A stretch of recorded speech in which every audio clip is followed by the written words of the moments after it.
I can see and recognize the part you played to shape. Magandang umaga po at welcome po sa ating programa, My Morning Manna.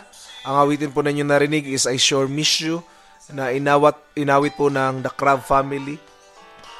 Buksan po natin ang ating mga Biblia sa aklat po ng Philippians chapter 2 verse 4. Ito po ang pagkasabi sa Ingles, no? Let each of you look out not only for his own interest, but also to the interest of others.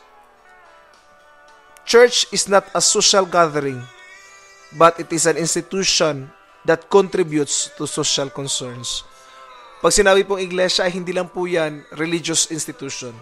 Hindi lang po siya basta gathering ng mga saints. It's about living, loving, caring one another as part of the family. A true church does not only see themselves, but also someone else needs. Ang mahalaga pong makita ng bawat isang Kristiyano, hindi lang kanilang pangangailangan, bagkus ang pangangailangan ng bawat kasapi sa iglesia. Another point po, church is not only on Fridays or on Sundays, but every day. Because Christ is the true source of the church. No? He is the true head of the church. So wherever Christ is, there is the church. For 2 or 3 gathered in the name of Jesus, there He is in their midst. Another point po, love is the breath of the church.